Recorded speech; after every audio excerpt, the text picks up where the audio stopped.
Vamos orar pelas crianças. Obrigado, Jesus, pelas nossas criancinhas. São lindas, abençoadas, estão no seu coração, e que elas tenham um tempo maravilhoso sendo ensinadas na sua palavra. Em nome de Jesus, e a igreja disse amém. Deus abençoe.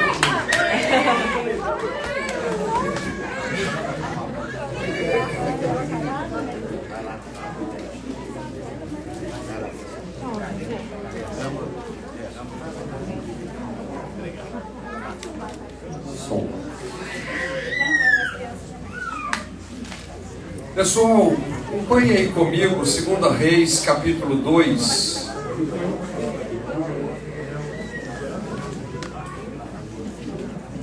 Abra sua Bíblia, 2 Reis, capítulo 2.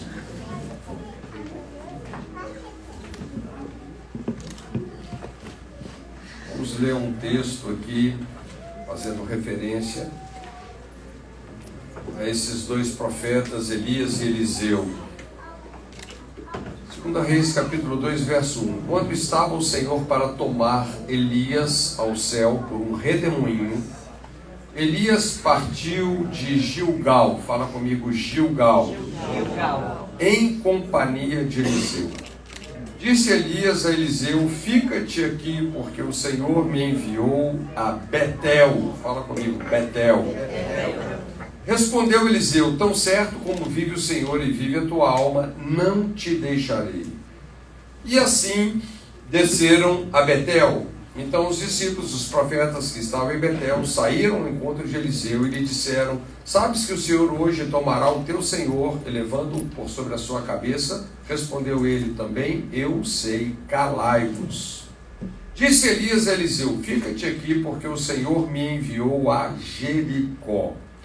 Porém ele disse: tão certo como vive o Senhor e vive a tua alma, não te deixarei. E assim foram a Jericó. Então os discípulos dos profetas que estavam em Jericó se chegaram a Eliseu e lhe disseram: sabes que o Senhor hoje tomará o teu Senhor, elevando-o por sobre a tua cabeça? Respondeu ele também: eu sei, calai-vos. Disse-lhe, pois, Elias: fica-te aqui, porque o Senhor me enviou ao Jordão. Mas ele disse: tão certo como vive o Senhor e vive a tua alma, não te deixarei. E assim ambos foram juntos. Foram 50 homens dos discípulos dos profetas e pararam a certa distância deles. Eles ambos pararam junto ao Jordão. Então Elias tomou o seu manto, enrolou e feriu as águas, as quais se dividiram para os dois lados, e passaram ambos em seco. Havendo eles passado, Elias disse a Eliseu: pede-me o que queres que eu te faça antes que seja tomado de ti. Disse Eliseu: peço-te que me toque por herança, porção dobrada do teu espírito. Tornou-lhe Elias: dura coisa pediste. Todavia, se me vires quando for tomado de ti, todavia, se me vires quando for tomado de ti, assim se te fará. Porém, se não me vires, não se te fará. Indo eles, andando e falando, eis que um carro de fogo com cavalos de fogo separou um do outro, e Elias subiu ao céu num redemoinho. O que vendo Eliseu clamou: meu pai, carros de Israel e seus cavaleiros. E nunca mais o viu. E tomando as suas vestes, rasgou-as em duas partes. Então levantou o manto que Elias lhe deixara cair, e voltando-se pôs à borda do Jordão. Tomou o manto que Elias lhe deixara cair, feriu as águas e disse: onde está o Senhor Deus de Elias? Quando feriu ele as águas, elas se dividiram para um lado e para o outro, e Eliseu passou. Vendo, pois, os discípulos dos profetas que estavam defronte em Jericó, disseram: o espírito de Elias repousa sobre Eliseu. Vieram-lhe ao encontro e se prostraram diante dele em terra. E lhe disseram: eis que entre os teus servos a 50 homens valentes, ora, deixe-os ir à procura do teu Senhor, porque pode ser que o Espírito do Senhor o tenha levado e lançado em algum dos montes ou em algum dos vales. Porém ele respondeu: não os envieis. Mas eles apertaram com ele, até que constrangido lhes disse: enviai. E enviaram 50 homens, que o procuraram por 3 dias, porém não o acharam. Então voltaram para ele, pois permaneceram em Jericó, e ele lhes disse: não vos disse que não fosseis? Amém. Pai, obrigado aqui pela sua palavra. Fala ao nosso coração. Obrigado pelo Espírito Santo, que tem um desejo profundo de nos ministrar aqui nessa manhã, na sua palavra, em nome de Jesus. Amém e amém. Glória a Deus.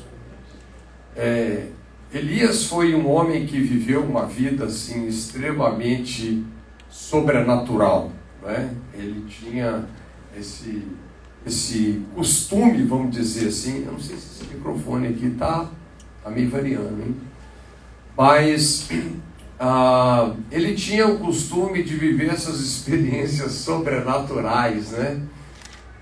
É interessante, os caras foram atrás dele depois que o redemoinho o levou para o céu, porque eram experiências meio cotidianas para ele. O Senhor pegava ele de um lugar, levava ele para o outro, pegava ele do outro, levava ele para um outro ainda, e era uma coisa assim incrível. Mas essa história é uma história muito poderosa, que eu gostaria de, resumidamente aqui, passar algumas coisas que subiram ao meu coração quando eu meditei um pouquinho aqui nesse texto, né? É interessante que existe um lugar onde todos nós começamos. A vida cristã, ela é uma jornada, não é verdade? Que nós precisamos vivenciá-la. A Cláudia leu um texto aqui muito interessante, né? Como que os cristãos lá no início eram conhecidos como aqueles que andavam pelo caminho, os do caminho. Ou seja, a vida cristã, ela precisa de ser vivida. A vida cristã é uma jornada. É nós sairmos de um ponto A para chegarmos num outro ponto B. Na verdade, é um caminhar. E o ponto de partida, quando nós olhamos aqui para esse texto, a Bíblia fala que Elias partiu de Gilgal em companhia de Eliseu. E essa palavra Gilgal é uma palavra muito interessante na Bíblia, né? Ela faz referência a um círculo, ela marcou Israel quando eles entraram com Josué na terra prometida, como aquele lugar onde a nação experimentou a experiência não só da Páscoa, mas da circuncisão, né? Vocês sabem que toda uma geração, né, no êxodo do Egito para a terra prometida, uma geração pereceu no deserto. E quando eles entram na terra, esse foi o primeiro lugar onde eles acamparam. Então ali eles celebraram a Páscoa. Ali eles então circuncidaram aquela nova geração. E nós sabemos que essa experiência de circuncisão ou viver a Páscoa, né, é aonde nós começamos. É a nossa experiência de identificação com Cristo. É a nossa experiência de novo nascimento. É aquela experiência onde nós conhecemos Jesus, não de uma forma simplesmente mental, mas nós conhecemos um Jesus que o Espírito Santo nos revela. Não é verdade? E essa revelação é uma semente poderosa. É uma semente que que cria uma condição completamente nova no nosso espírito. Pedro disse que nós fomos regenerados não por uma semente corruptível dada por Adão, mas por uma semente incorruptível vinda pela palavra de Deus, que é viva e permanente em nós. Então, Gilgal, aqui quando Israel faz o êxodo do Egito e entra na terra prometida, significou o lugar da mudança, uma mudança incrível. Eles não só, vamos dizer, essa figura onde aponta o nosso novo nascimento, uma mudança poderosa de dentro para fora, né? Para Israel foi uma mudança incrível, porque foi exatamente nesse tempo que o maná parou de cair, né? E agora eles não só entraram na terra, mas eles precisavam tomar posse da terra, eles precisavam avançar, né, dentro de conquistas que Deus tinha para eles. E isso daqui é uma figura, queridos, de como que é relevante, como que é importante. Uma vez que eu e você nascemos de novo, nós precisamos desenvolver então a nossa salvação com temor e com tremor. Nós precisamos avançar. A vida cristã não é um lugar para a gente ficar quietinho e parado, de forma alguma. Então, se nós recebemos agora o Espírito Santo e Ele está em nós, nós precisamos agora aprender a andar guiados por esse Espírito. Nós precisamos aprender a viver agora com essa nova identidade, que é uma identidade de filhos. Esses são os filhos, aqueles que são guiados pelo Espírito Santo de Deus. Então é interessante, esse é o lugar, há um lugar onde nós começamos a nossa jornada, mas nós precisamos entender a importância de crescer espiritualmente. Em outras palavras, a nossa experiência de recebermos vida espiritual é uma experiência crítica, é uma experiência pontual. Quanto tempo leva para uma pessoa nascer de novo, quando ele teve Cristo revelado no coração? A gente não sabe dimensionar isso, é uma questão de frações de segundo. Então a nossa salvação espiritual, ela é crítica, ela é pontual. Mas existe um outro tempo de salvação, que é a salvação da nossa alma. Um processo onde a nossa mente é renovada. Ou seja, apesar de termos um espírito novo, nós temos uma mente velha, que precisa ser mudada, que precisa ser transformada, e nós temos que entender a importância desta jornada, né? Então, aqui vem, como que é relevante a palavra de Deus ganhar um lugar de plena importância nas nossas vidas. O verso 2 aqui ele disse Elias a Eliseu: fica-te aqui, porque o Senhor me enviou a Betel. É interessante a convicção aqui do Eliseu. Ele disse: tão certo como vive o Senhor e vive a tua alma, eu não te deixarei. E então agora, queridos, dentro dessa jornada é muito importante nós aprendermos a viver pela palavra que sai da boca de Deus. Nós aprendemos a viver seguindo o testemunho que o Espírito Santo vai dar dentro dos nossos corações. É incrível isso, como que Deus é um Deus pessoal, como que Deus é um Deus que fala aos nossos corações. Como que Ele sabe vencer as maiores barreiras que podem existir dentro de mim, de você, para falar conosco. É interessante, às vezes, nós ouvimos experiências de pessoas que ouviram a Deus a respeito de alguma coisa para a vida delas, e eu quero afirmar isso, que a vida cristã, ela funciona a partir desse princípio, a partir do princípio que você ouve e obedece. É isso que faz a vida cristã funcionar. Essa é a espada de dois fios. Mas às vezes ouvimos testemunhos de pessoas que têm maturidade para ouvir a voz de Deus, E às vezes o que é que nós queremos fazer? Nós queremos, ouvir a Deus como eles ouvem. Né? Olha, não se baseie no método de ninguém para ouvir a voz de Deus. Isso acho que vai mais atrapalhar você do que ajudar. Entende? Simplesmente confie que Deus, Ele conhece o seu desenho e Ele sabe como falar com você. É um aprendizado isso, e é um aprendizado extremamente importante, né? E naturalmente a primeira forma de nós ouvirmos a Deus é como? É lendo a Bíblia. Sabe? Eu vou te encorajar. Às vezes é legal a gente olhar o que aqueles textos estão dizendo ali no original, né? No hebraico falando do Antigo Testamento, ou no grego falando do Novo Testamento. Mas a melhor maneira de ler a Bíblia não é no hebraico nem no grego, é com o Espírito Santo. Sabe?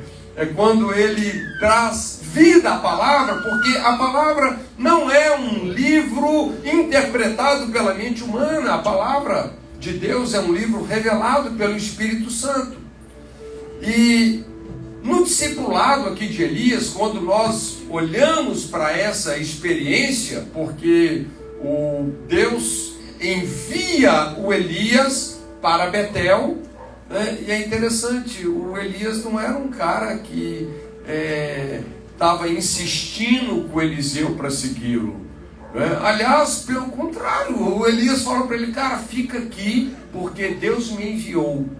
Qual que é a moral disso daqui? O que nós precisamos entender, né? É interessante, o discipulado de Elias para Eliseu não era um discipulado tipo assim, dele ser seguido por uma certa conveniência.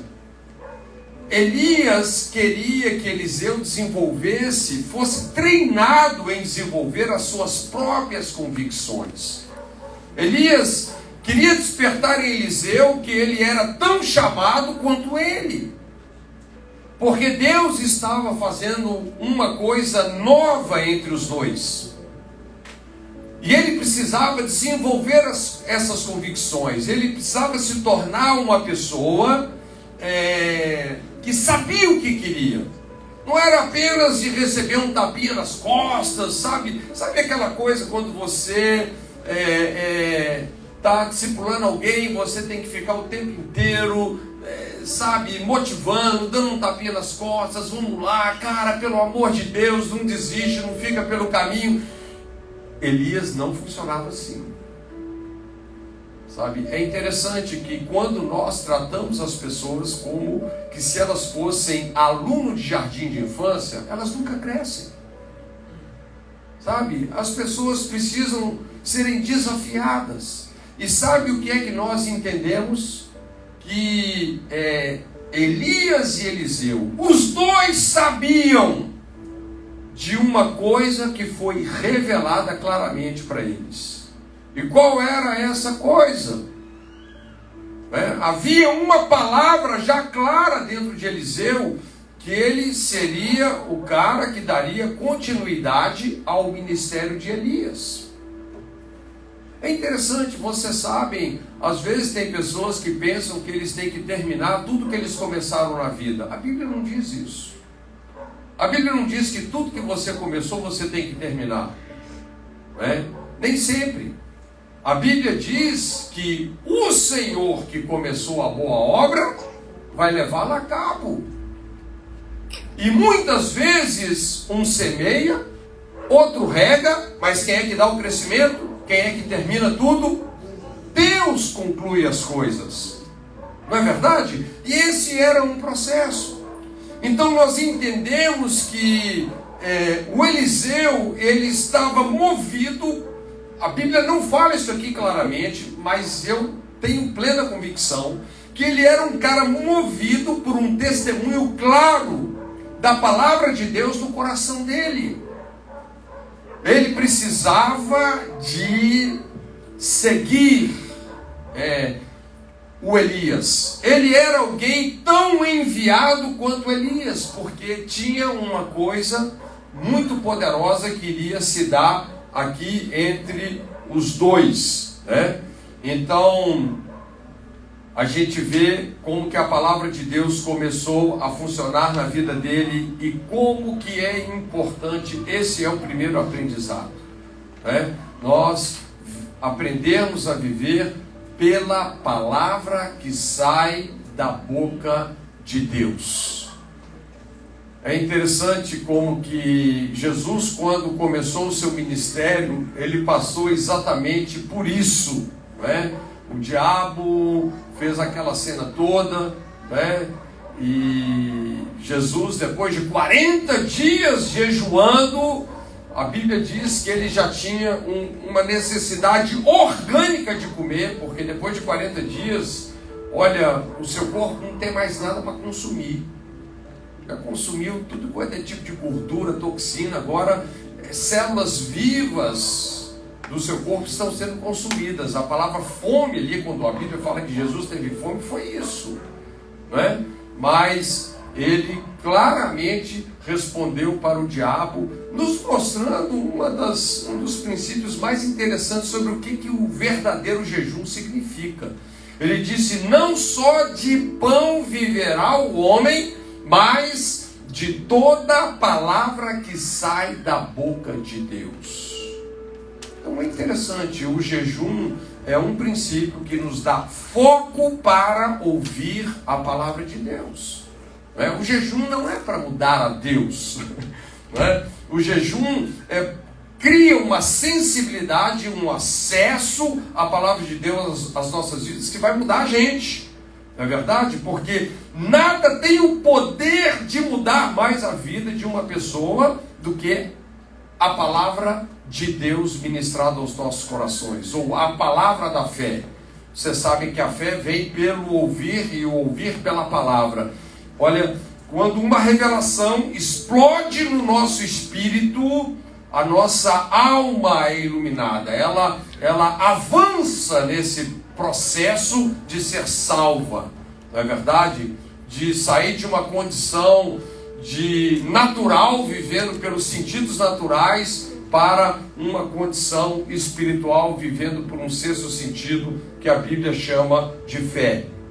Então, é interessante, todos nós temos um lugar de onde começamos. Esse lugar aqui foi Gilgal, né?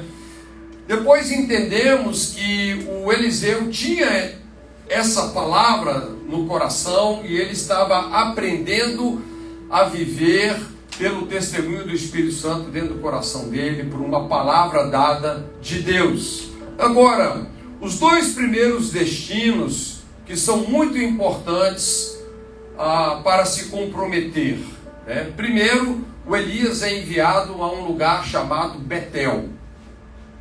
O que significa essa palavra Betel? Casa de Deus, né? Isso é o que significa Betel. E aqui, queridos, quando nós estamos nesse processo de aprender com Deus, né? Aprender a viver pela palavra que sai da boca de Deus, é extremamente importante o princípio de congregar. Como Hebreus faz essa exortação, né? E não deixemos de congregar como é costume de alguns, né? Olha, é extremamente importante. É claro que o conceito de igreja, onde 2 ou 3 se reúnem no meu nome, Jesus está ali presente. É extremamente importante nós vivenciarmos uma palavra também revelada que vem dentro de um contexto congregacional, um contexto dos 5 ministérios. Sabe, isso nos forja, isso nos enriquece, isso amplia, né, a nossa percepção, amplia a nossa revelação. E é verdade que existe um tipo de revelação de Deus para os nossos corações aqui, nas Escrituras Sagradas, que ela não vem quando você está ali no seu lugar devocional, seu lugar pessoal e secreto com Deus. Existe uma revelação que ela vem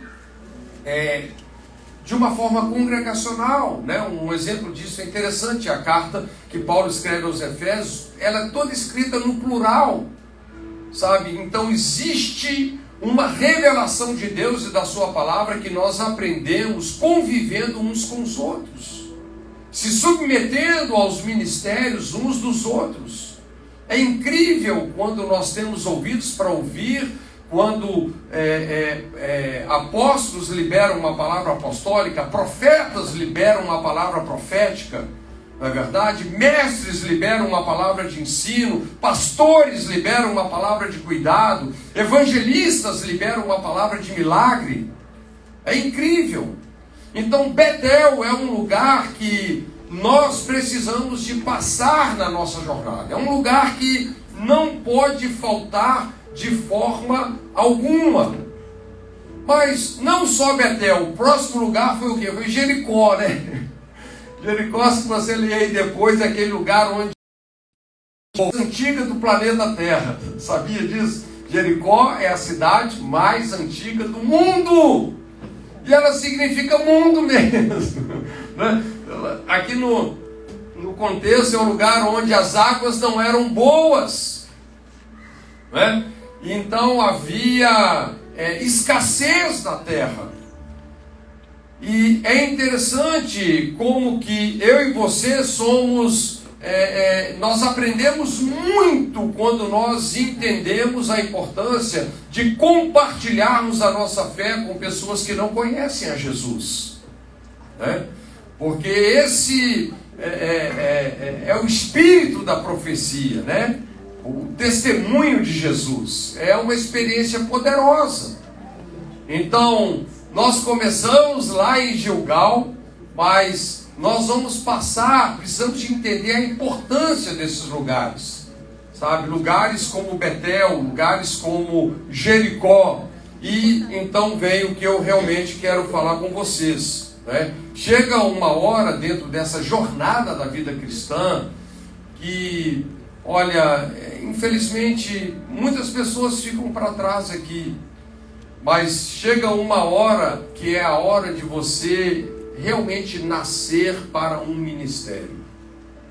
Uma coisa é nós nascermos, não é, no corpo de Cristo. Outra coisa é quando nós realmente amadurecemos e entendemos o que Deus está fazendo conosco em termos da nossa cooperação, do nosso serviço. Essa palavra ministério significa serviço. O verso 6 aí que nós lemos fala assim: disse-lhe, pois, Elias, fica-te aqui, porque o Senhor me enviou ao Jordão. Mas ele disse, tão certo como vive o Senhor e vive a tua alma, não te deixarei. E assim ambos foram juntos. Então, como eu disse, ministério é serviço. E aonde que isso começou? Onde que isso normalmente começa? Começa no lugar mais baixo da terra. Sabe que uma das coisas mais interessantes desse texto, para a gente entender tudo que ele quer dizer, é a gente ter uma noção de geografia, até falando em termos de altitude, né? É interessante porque Gilgal está um pouquinho acima do Jordão, pouquinha coisa. Eles então ascendem, eles vão para Betel. Betel está já no alto das montanhas, né? E depois desce para Jericó, que Jericó está praticamente na beira do Jordão. Vocês entendem, geograficamente falando, existe ali uma fenda tectônica.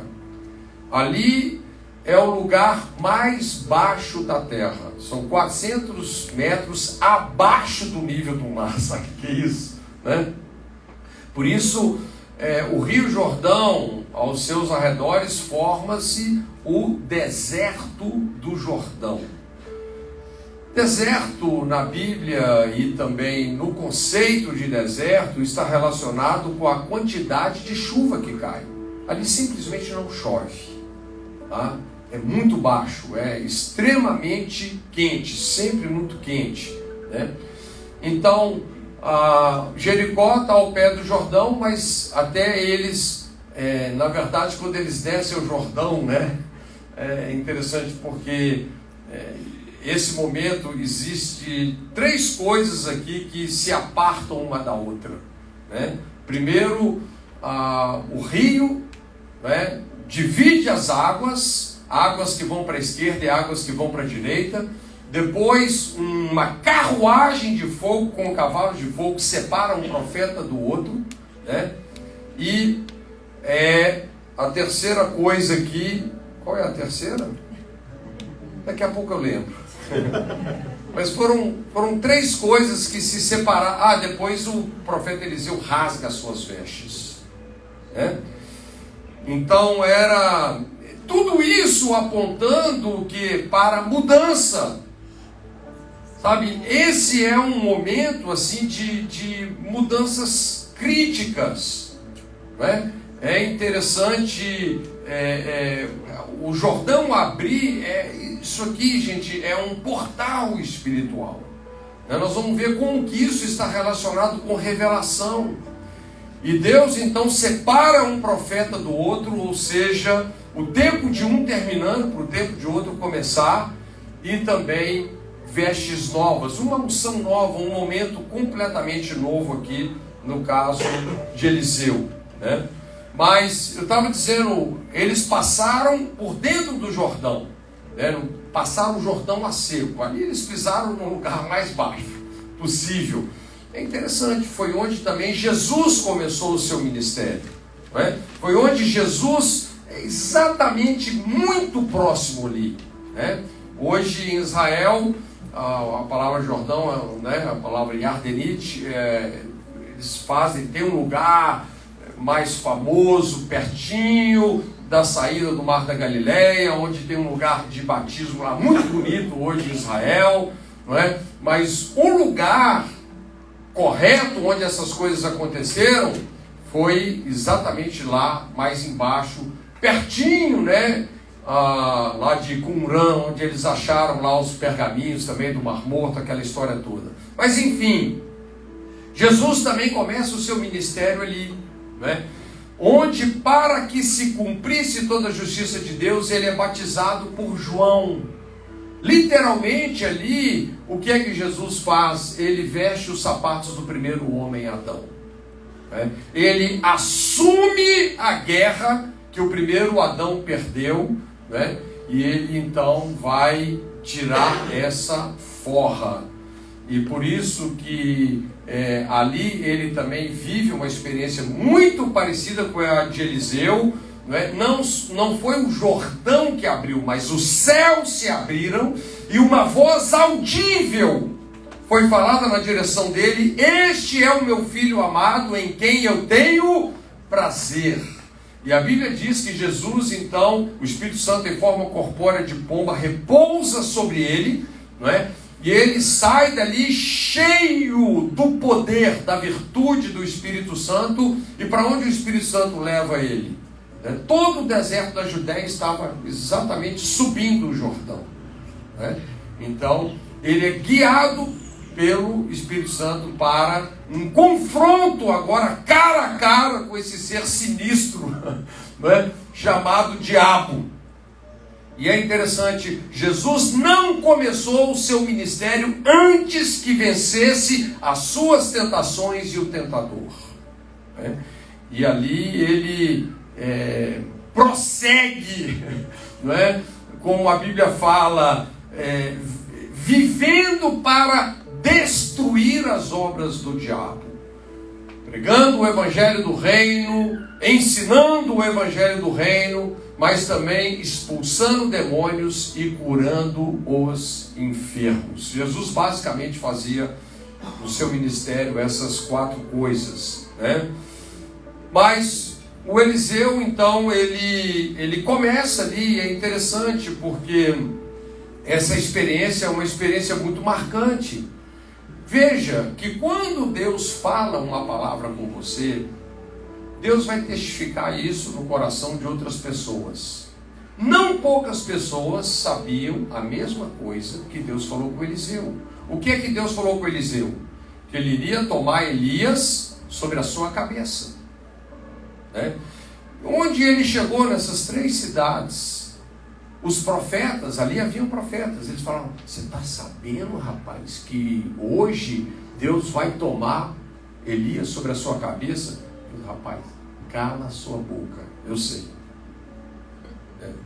Agora, é interessante, essa experiência é uma experiência tão pessoal, tão poderosa, tão crítica, que mesmo que haviam ali 50 testemunhas, que sabiam que isso iria ocorrer, quando eles vão passar o Jordão, esses 50, eles precisam manter uma distância entre os dois.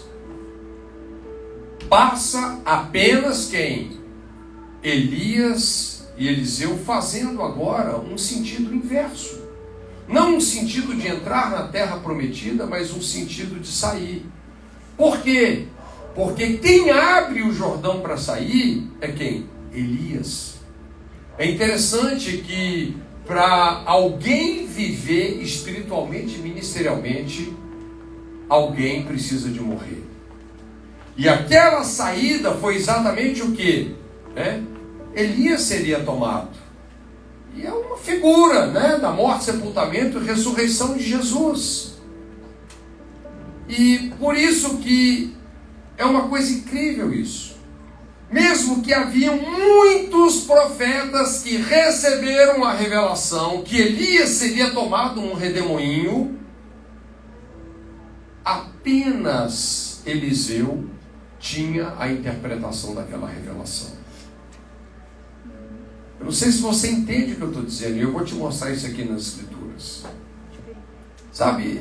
E esse é um problema hoje na igreja, porque muitas pessoas, elas sabem muita coisa, mas entendem muito pouco o Espírito. Entendem muito pouco. E a gente percebe aqui,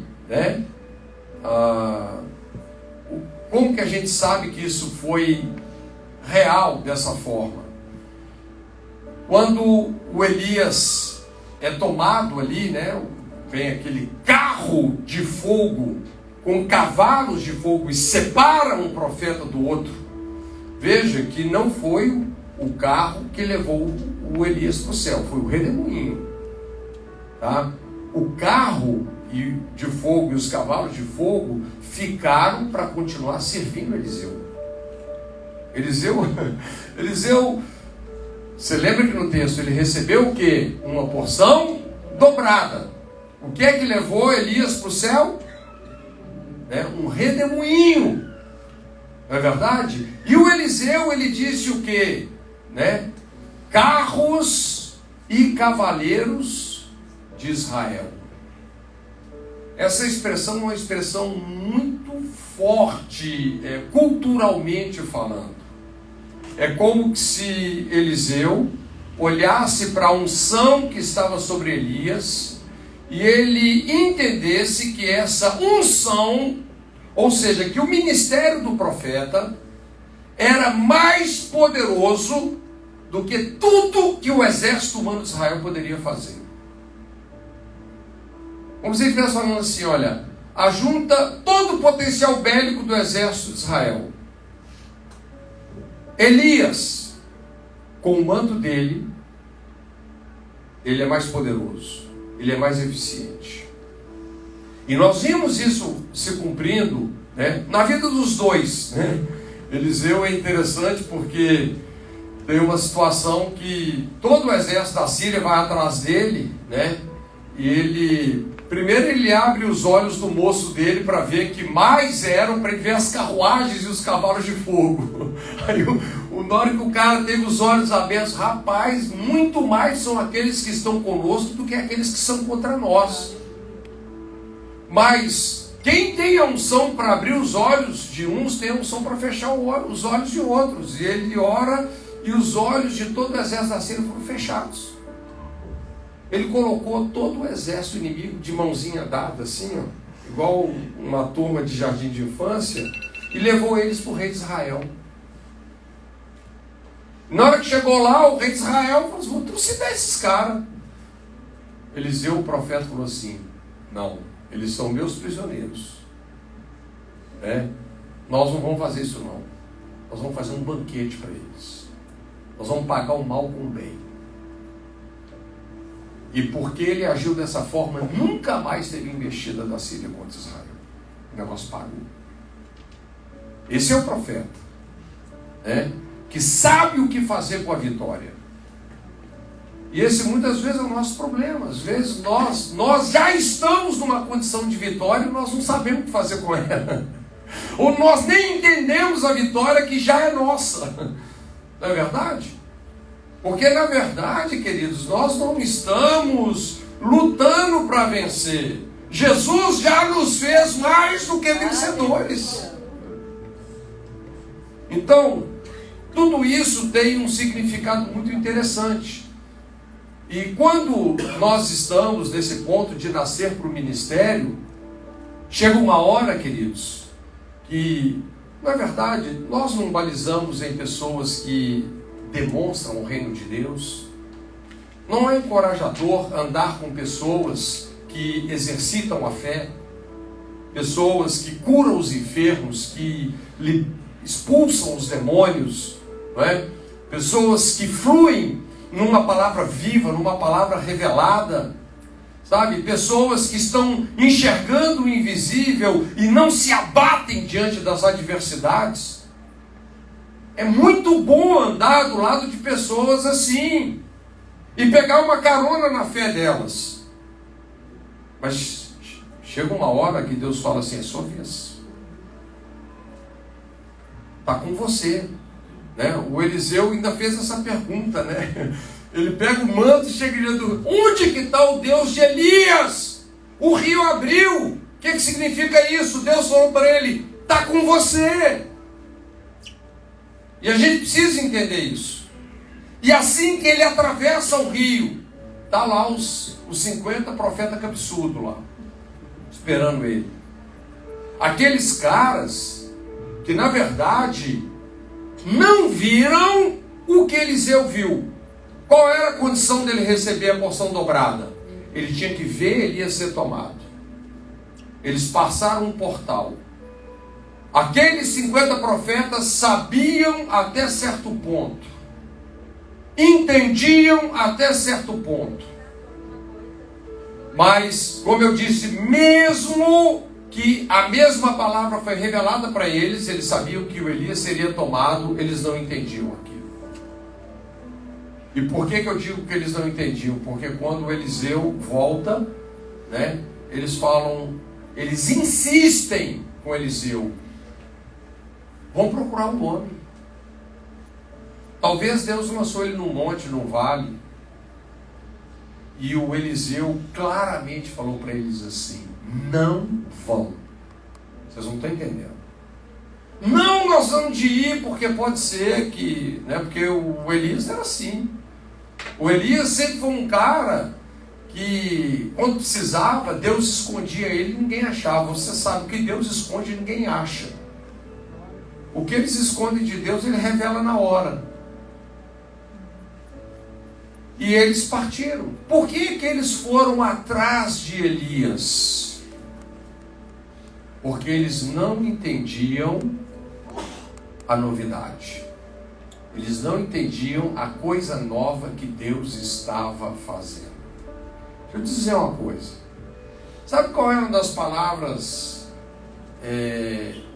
proféticas mais comuns que as pessoas falam umas para as outras? Irmão, Deus tem um tempo novo na sua vida. Irmã, Deus tem um tempo novo na sua vida. Quer ver? Quantas pessoas já ouviram essa palavra alguma vez? A maioria aqui já ouviu. O que eu quero que você entenda é que é muito fácil a gente falar e até falar amém. Mas sabe o que é difícil? É você assumir esse tempo novo. É quando Deus tira Elias da sua vida, você ainda está caçando ele. E esse é o problema de muitas pessoas. Por isso que eu digo que aqueles 50 profetas não entenderam o que Eliseu entendeu. Deixa eu te dizer uma coisa, presta bastante atenção. Porque quando Deus faz uma coisa nova nas nossas vidas, muitas vezes Ele vai tirar pessoas. Muitas vezes Ele vai ele vai mudar circunstâncias. Algumas vezes ele vai nos mudar de geografia. E certamente ele vai mudar conceitos no nosso coração. Muitas vezes ele vai mudar doutrinas no nosso coração. Muitas vezes ele vai mudar crenças erradas ou crenças limitadoras que nós convivemos com elas por muito tempo. Mas eu te digo, seja o que seja que signifique Elias para você, esse é o nosso ponto. Nós precisamos de entender e de assumir um tempo novo. Sabe? Não é mais hora de ficar atrás do Elias, querer achar o Elias, porque Deus tomou, sabe? Foi muito bom para aquela época, mas não é mais apropriado para esse momento. E nós precisamos de entender que muitas vezes nós vivemos transições, mas chega essa hora, sabe, que nós precisamos de consolidar isso. Chega uma hora que nós precisamos de realmente... e isso vem, cara, isso não é uma coisa assim forçada, não é? Isso vem por revelação, como eu disse, né? O que aqueles profetas não entenderam, ou demoraram a entender, o Eliseu sabia, porque ele viveu aquela experiência. Ele não só teve a revelação, mas ele teve também o que? A interpretação da revelação. Ele digeriu aquilo, né? Então, quando Elias e Eliseu passaram o Jordão, saindo para fora da terra, ali o Elias estava entregando tudo. Mas quando eles voltaram, foi necessário o quê? Foi a vez agora, né? Quando eles voltaram, o que? Eliseu voltou sozinho. Quando Eliseu volta sozinho, era a hora de Eliseu sepultar tudo que Elias significava para ele. Esse batismo agora não é mais aquele batismo quando eles entraram na terra e foram para Gilgal. Quando não é mais o batismo no corpo. Esse é um revestimento de poder para desempenhar uma missão dada por Deus. E nós vamos ver que agora a jornada de Eliseu é uma subida. Você sabe que dentro da linguagem judaica, ninguém fala simplesmente vamos a Jerusalém. Se fala vamos subir a Jerusalém, porque é sempre uma subida, falando também de uma realidade espiritual. E a gente vê aqui então, o Eliseu a partir daí, ele sobe e ele passa por Betel, ele vai até o alto do Carmelo, ele vai para a região mais alta, né? Onde o Elias costumava habitar, e ele desempenha o seu ministério de uma forma muito poderosa. Então, só deixando 2 versos com vocês, Romanos 6,4. Fomos, pois, sepultados com ele na morte pelo batismo, para que, como Cristo foi ressuscitado dentre os mortos pela glória do Pai, assim também andemos nós em novidade de vida. É isso que Deus tem para mim e para você. Uma vida nova a cada dia. Novidade de vida. Em Romanos 7,6, agora, porém, libertados da lei, estamos mortos para aquilo que estávamos sujeitos, de modo que servimos em novidade de espírito e não na caducidade da letra. Queridos, esse processo de vivenciarmos a salvação da alma é um processo poderoso. Deus vai desconstruir muitas crenças limitantes em nós, muitas versões comprometidas que comprometem a pureza do Evangelho. Eu vou te dizer, nunca se agarre às suas crenças porque elas são antigas. Se agarre à verdade. Nosso foco é colocar a verdade na frente do que a gente pensa e acredita. Porque se a forma de crermos está alinhada com a verdade, o milagre explode. Mas eu vou dizer, muitas pessoas estão paralisadas na jornada, porque eles colocaram uma forma de pensar e acreditar que às vezes foram ensinados, sem mais abrirem o coração para alinharem ou compararem isso com a verdade. Sabe? Então esse é um tempo que Deus precisa e Ele deseja fazer coisas novas. E eu vou dizer, em muitos sentidos, mudar dói. E entrar em lugares onde Deus, vamos dizer assim, nos possui para algo, também é muito desafiador, como o Elias disse para Eliseu: olha, rapaz, você tem que uma coisa dura. Sabe por quê, queridos? Assim, o mundo não gosta de Deus. Quando você é cheio do Espírito Santo, você tem que... é uma coisa doída. Coração aperta. Sabe? A gente, na verdade, nada contra uma correnteza. Não é verdade? Mas não existe nada mais poderoso do que a gente, de fato, viver uma experiência real com Jesus de novo nascimento, sabe? E não ficar parado na vida cristã, né, pensando que vida eterna é ir para o céu. Porque vida eterna não é simplesmente para o céu. Jesus disse que vida eterna está em conhecermos a Ele e ao Pai. É uma experiência dinâmica. É uma experiência de revelação em revelação, de glória em glória, de fé em fé. É uma jornada que a cada passo nós lançamos raízes para baixo e damos frutos para cima, até que nós possamos chegar nesse lugar, né, aonde nós vamos entender a vontade de Deus com muita propriedade. Eu vou dizer, sabe, com uma dor no coração, eu acho que 80% dos crentes não sabem muito pouco sobre a vontade de Deus para a vida deles. Estão falando para a vida deles. Sabem muito pouco.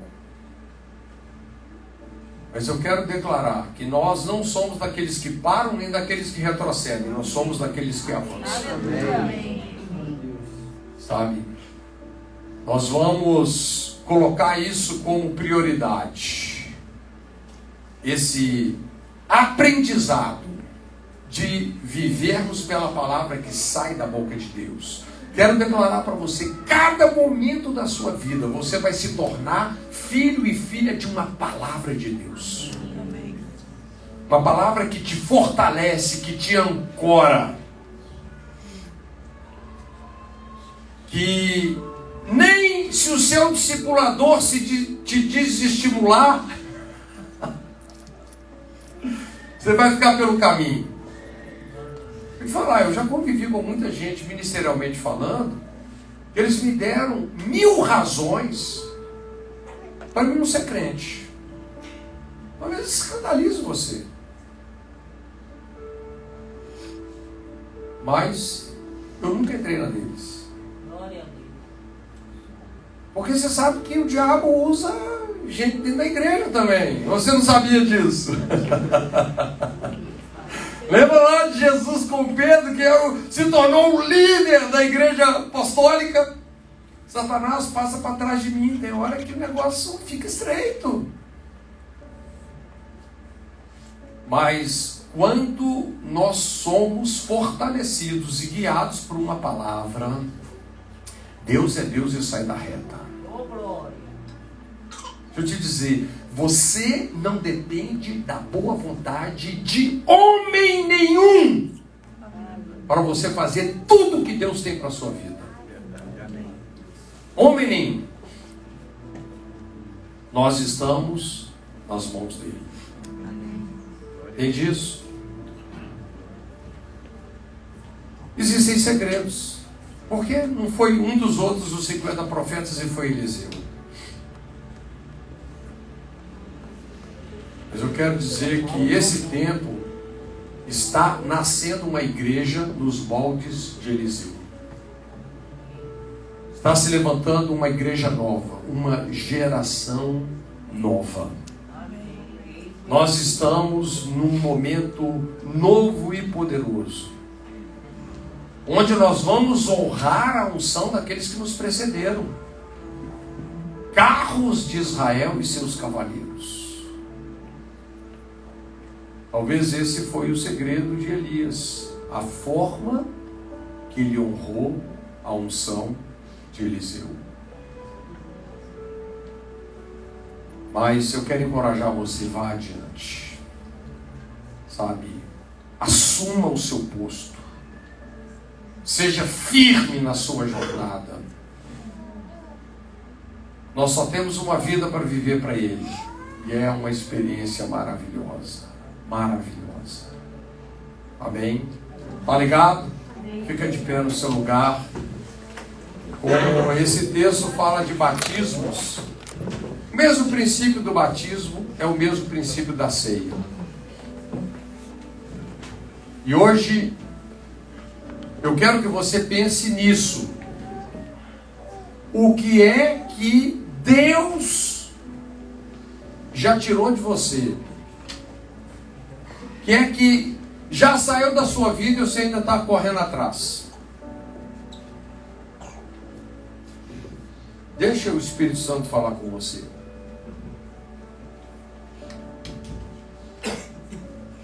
Pensa sobre isso.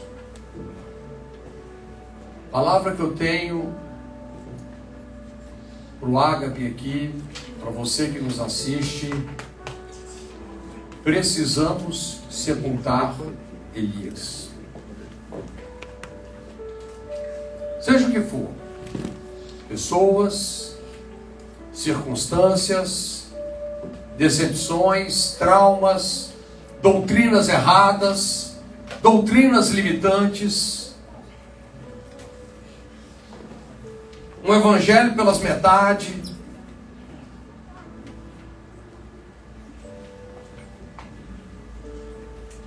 Vamos sepultar Elias. Nós vamos, né? Você sabe, a ceia, nós não tomamos a ceia em memória dos nossos pecados. Não está escrito isso. Não é porque alguns tomam assim. Vai tomar a ceia, a primeira coisa mais importante para o cara é buscar os pecados dele. Mas a ceia nós tomamos em memória de Jesus, do seu ato de justiça. Então quero dizer para você: seja o que passou na sua vida, Jesus continua com você. Amém. E a sua jornada é ascendente.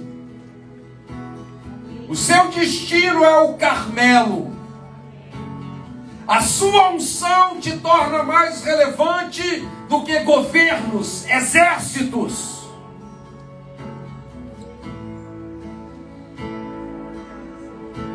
É isso que a igreja precisa entender. Jesus disse: toda autoridade me foi dada nos céus e na terra. Portanto, ide e fazei discípulos de todas as nações, batizando-os em nome do Pai, do Filho e do Espírito Santo, ensinando-os a guardar todas as coisas que eu vos tenho mandado. Estamos nisso, igreja? Estamos na nossa missão firmes? Então, pega o pão, coma o pão, tome o cálice e vamos adorar Jesus aqui com esses guerreiros.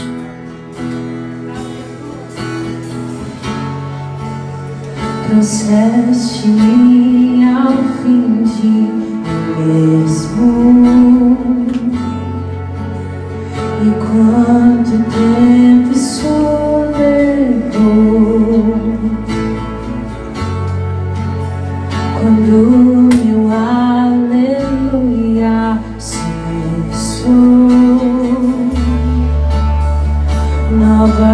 me destes e para ti eu vou,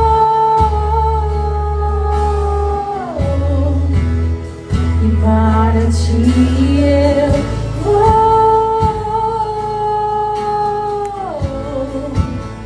e para ti eu vou,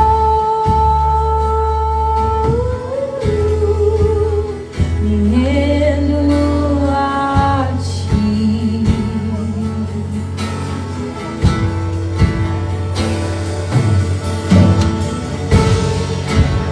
Confesso que inseguro estou, mas teu amor me envolve, oh, e as mentiras que ouvi se esvaem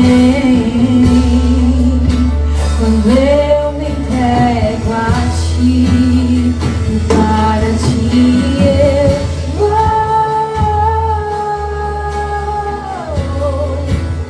e para ti eu vou, e para ti eu vou, me rendo a ti. Me lembraste, me lembraste de tuas promessas, me moldaste até meu ser desfeito ser. Teu amor me envolve, não há medo em teu amor, capturou-me. Me lembraste,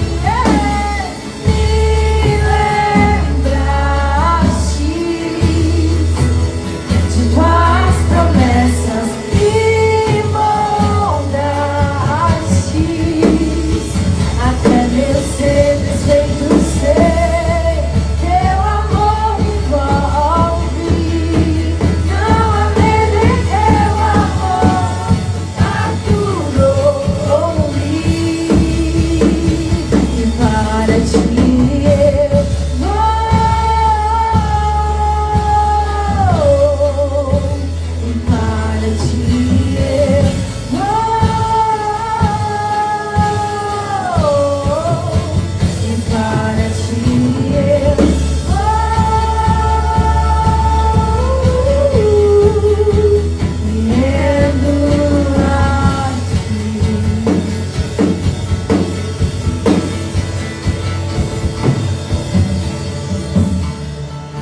Aleluia, louvado seja o nome do Senhor, amém, queridos?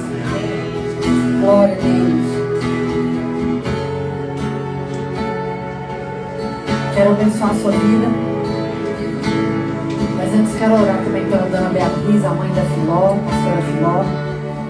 Sei que a gente orou aqui sem citar nome, mas agora citando, né, o nome. Pai, nós declaramos a sua bênção sobre a vida da dona Beatriz, esse tratamento que ela vai passar por ele. Nós te louvamos pelos médicos, pela medicina, pelos remédios. Nós sabemos que o Senhor pode curar instantaneamente, mas nós sabemos que o Senhor também usa. Mas nós declaramos sobre ela essa bênção, do alto da cabeça à planta dos pés. Em nome de Jesus, nós repreendemos todo o mal. Declaramos que o corpo dela é sarado pelo sacrifício de Jesus na cruz do Calvário. Amém? Estenda sua mão para frente, que a graça do Senhor Jesus, o amor de Deus e Pai e a doce comunhão do Espírito Santo seja sobre sua vida, sobre a sua casa, em nome de Jesus. Que o Senhor te abençoe e te guarde. Que o Senhor faça resplandecer o seu rosto sobre ti e tenha misericórdia de ti. Que o Senhor sobre ti levante o seu rosto e te dê paz abundante. Deus te abençoe, amém? Fala para a pessoa do seu lado, me leva para almoçar e paga para mim. Eita, Deus te abençoe. Um ótimo domingo, uma ótima semana, em nome de Jesus.